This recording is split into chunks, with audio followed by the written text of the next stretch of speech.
नव अंगों पर अपन लोग पूजा करते हैं। कर्म ग्रंथ की भाषा में शरीर में अंग भी होते हैं और उपांग भी होते हैं, और परमात्मा के शरीर में और हमारे शरीर के अंगों में कहीं कोई फेर नहीं है। कारण केवल इतना है कि परमात्मा का शरीर भी औदारिक होता है और हमारा शरीर भी औदारिक होता है। औदारिक होने के नाते से हम यह कह सकते हैं कि जितनी विशेषताएं परमात्मा को शारीरिक रूप से प्राप्त हैं, उतनी विशेषताएं अपने को भी प्राप्त हैं, परंतु पुण्य की तरतमता के कारण से उनके वे अंग विशिष्ट बन जाते हैं। फिर से कहना चाहता हूं, मसाले मसाले में अंतर है, सांचे में अंतर नहीं है। जिस सांचे में परमात्मा का देह ढला, उसी सांचे में हम मानवों का देह ढला। अंतर केवल इतना कि मानव के देह ढाले में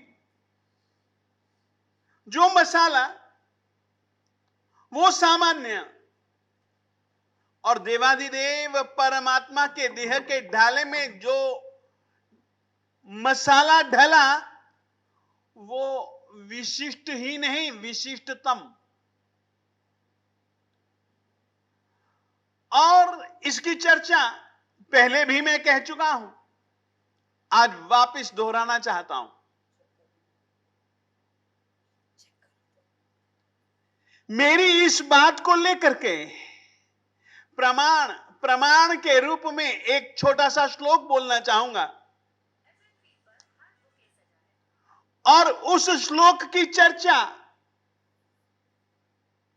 स्वयं आचार्य श्री मानतुंग सुरेश्वर जी महाराज साहेब जी ने की है। भक्ति से वे परमात्मा के देह को देखते हैं।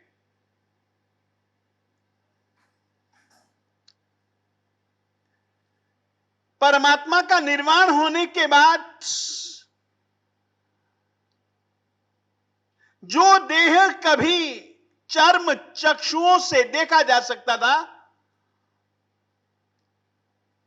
निर्वाण की प्राप्ति के बाद वो देह हम भक्ति की आंखों से देखते हैं। परमात्मा के देह को हम ज्ञान के नयनों से देख सकते हैं, भक्ति के नयनों से परमात्मा के देह को देखने वाले भक्तराज आचार्य श्री मानतुंग सुरेश्वर जी महाराज साहेब ने एक अद्भुत बात कह दी।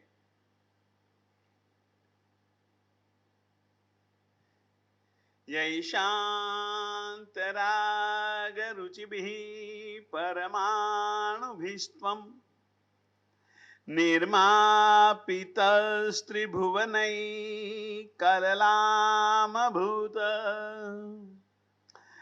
तावन्त एव खलु ते प्यणवः पृथिव्याम् यत्ते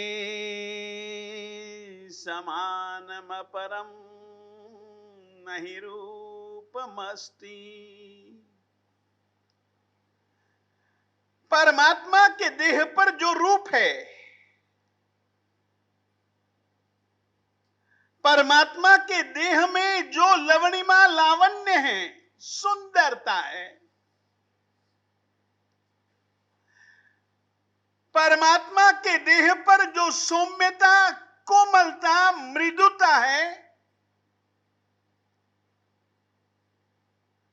साहब जिस समय आप थे,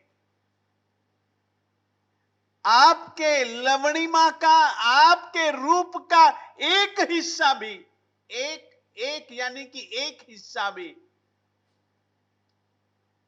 न तो किसी दूसरे व्यक्ति में पाया जाता है, न किसी देवी देवता में पाया जाता है। पशु सृष्टि की तो वैसे रूप की पशु सृष्टि में तो हम कल्पना भी नहीं कर सकते। साहब इसके पीछे कारण है,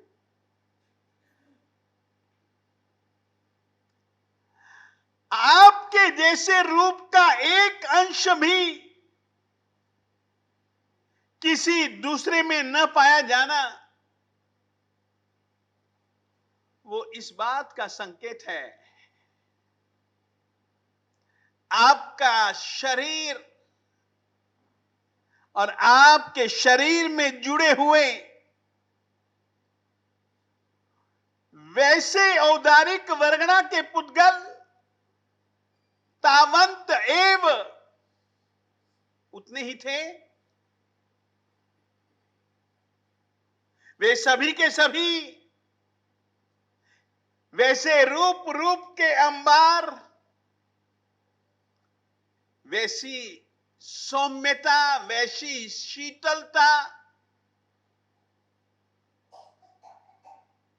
वाला एक भी परमाणु 14 राजलोक में नहीं था। सारे के सारे आपके शरीर में जुड़ गए। अतः आपके जैसा रूप ऐसा नहीं, आपके रूप का एक अंश भी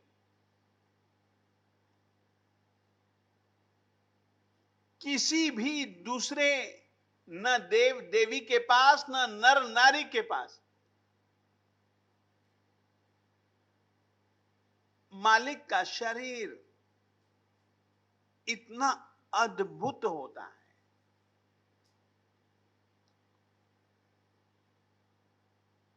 मालिक के अंगों में से आज एक अंग अपन लोग परमात्मा की पूजा करते हैं। मैं पहले से कह चुका हूं और अभी मैं लगभग हर रोज अपनी बात को दोहरा रहा हूं। पूजा करते करते करते करते करते करते परमात्मा ने अपने अंगों का किस रीति से उपयोग किया, हम कैसे करते हैं, एक बार समीक्षा कीजिएगा। एक बार उनके साथ अपना विश्लेषण कीजिएगा। हम पूजक यदि पूज्य जैसा बनना चाहते हैं तो बहुत जरूरी है परमात्मा को देखना, परमात्मा को समझने के बाद खुद को समझना। गुरु वल्लभ जी महाराज साहेब जी ने इस बात का संकेत दिया है, प्रभु दर्शन, निज आत्म दर्शन। परमात्मा का दर्शन स्वयं की आत्मा का दर्शन होना चाहिए।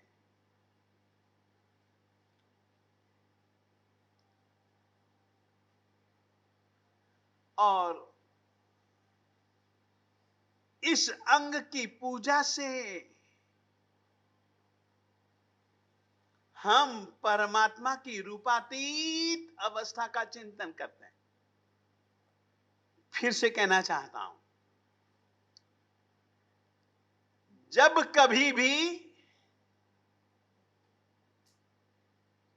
देवादिदेव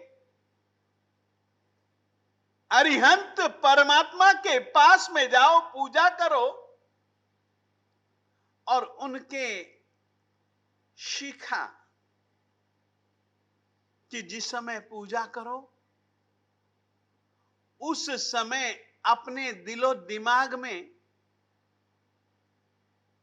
कैसे भाव आने चाहिए, उन भावों की ओर एक इशारा।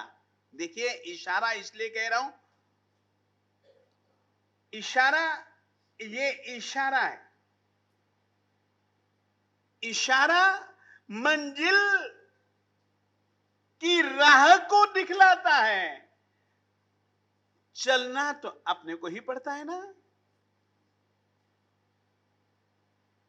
क्या उस इशारे को, आप उस इशारे वाले को, डंडे को पकड़ लो, क्या पहुंच जाओगे? हम दोहे को पकड़ लिया, दोहे के अंदर छुपे हुए भावों को यदि नहीं पकड़ा तो ये अपनी वैसी ही चेष्टा है कि उस इशारे को देख लिया, पकड़ लिया, परंतु हम उस इशारे पर चले नहीं। ये एक बहुत अच्छा इशारा है और इस इशारे में बहुत अच्छे भाव हैं। मैं वापस बोलना चाहूंगा,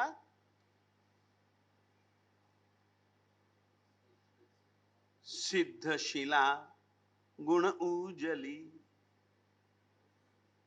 लोकांते भगवंत, बसिया तिने कारण भवी, शिरशिखा पूजन।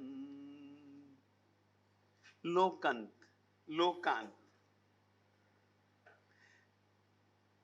आठों कर्मों का क्षय कर देने पर आत्मा लोक के सबसे ऊपरले हिस्से पर पहुंच जाती है और लगभग 7 रज्जु में से कुछ कम किसी भी क्षेत्र में से, जल में, धरती पर, पहाड़ों पर, गुफाओं में, किसी भी जगह से आत्मा सिद्ध बन सकती है। यानी कि वहां पर रही हुई आत्मा आठों कर्मों का क्षय कर सकती है। वहां से सीधी, बिल्कुल सीधी ऊपर जाती है।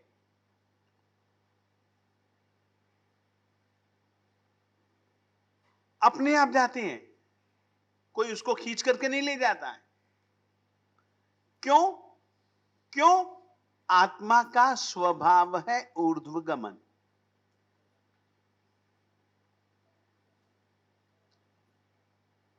आप कभी भी दिया सिलाई को जलाओ, देखो, दिया सिलाई को जलाने के बाद आप माचिस की तिल्ली, जो वो जाम मसाला, उसको नीचे करो तो भी ज्वाला किधर को जाएगी? क्यों? उसकी प्रकृति ऊपर की ओर जाना है। लाख कोशिशें कर लो धुएं को तुम नीचे पटकने की,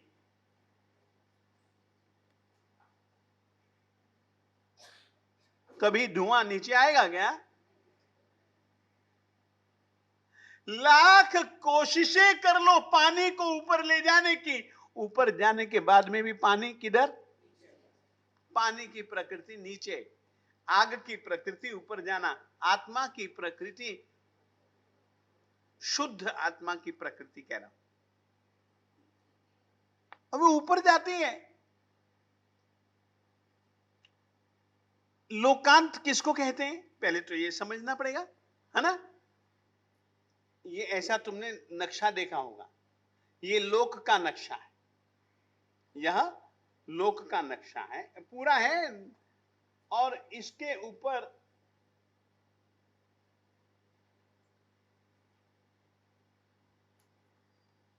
तुमने इस तरीके का एक चंद्रमा देखा होगा। लोक के देखिए वो यूं होता है,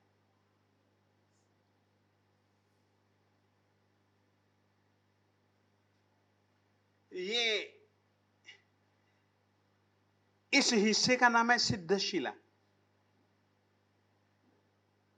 ये लोकांत नहीं है, समझो, इससे भी जुड़ी हुई नहीं है, इधर भी किसी से जुड़ी हुई नहीं है, इधर भी किसी से जुड़ी हुई नहीं है। इसका नाम है सिद्धशिला। सिद्धशिला कितनी बड़ी, कितनी बड़ी, कितनी, आप लोग कितनी कह रहे? इतनी लिखिए, सिद्धशिला 45 लाख योजन।